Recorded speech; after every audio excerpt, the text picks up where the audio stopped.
Try to work the more naturally you can. Dominique Morlotti has been head of Christian Dior's menswear label since 1983. While the menswear doesn't attract nearly the same attention as the women's wear, it accounts for 51% of the giant company's worldwide sales. Yes, it's great. That feels very good. We first met Morlotti 2 years ago in Paris. It's here where his designs originate before being sent to licensees in 14 countries, including Canada. Well, now, the last time you were in Toronto, when was that? It was 1 year ago, exactly. Exactly a year ago. Okay. Marlotti normally travels once a year to meet with the manufacturers of his designs. They buy the rights to use the prestigious Dior label on their products. You talk about the image of Dior. Can you articulate what that image is? It's a certain charm, a certain elegance, and elegance it's not to be aggressive, and top quality research on fabric, coordination of tie, shirts, everything like that.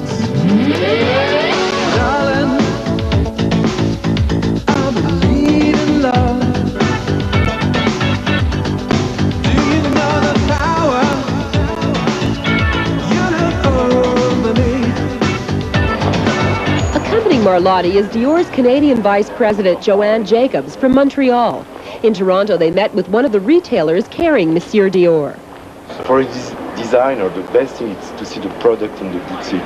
That's the best thing. And after, when you see that work by people you don't know in the street, it's wonderful. Do the licensees ever make any suggestions to you? Not really. They always trying to follow me, and sometimes if there is something a little bit too much avant-garde, they are trying to understand why I did it.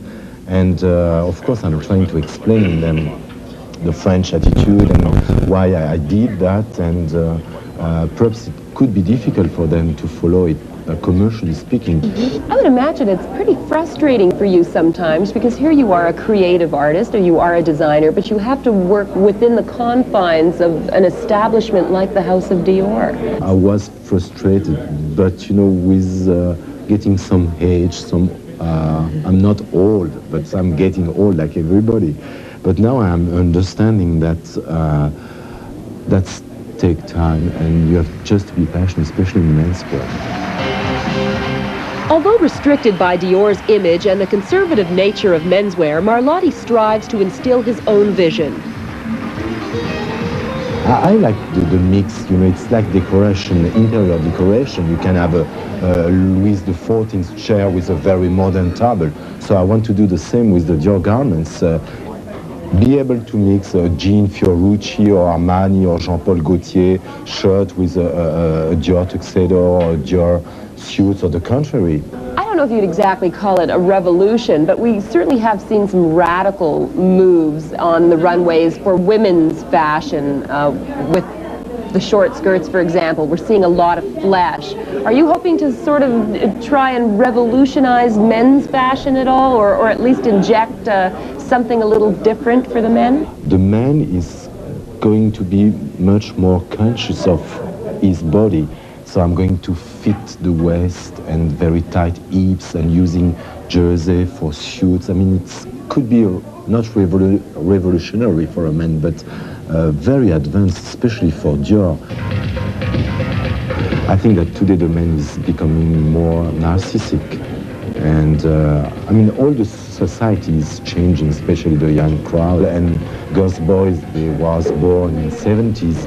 So today they are 15, 17 years. They know exactly what they want. And that's great, because I think that especially in menswear, there is everything to do. Would you like to see the day when there is a Dominique Morlotti label? It's the hope of every designer to one day have his own label, but I think that for the moment... An empress's imperial dragon robe worn by Joan Chen at the second coronation in Changchun. How it's made is the way we made a lot of imperial robes for the film.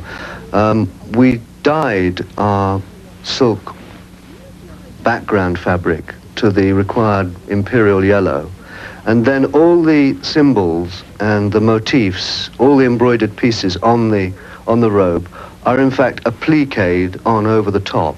Even this border edging is fabric that, in fact, is an Indian metal fabric which we had printed and then applied. Hopefully the idea of design is to support the performer, the actor, in the character that they're playing. Now sometimes you do that very modestly. And Ramona Caveja is Canada's newest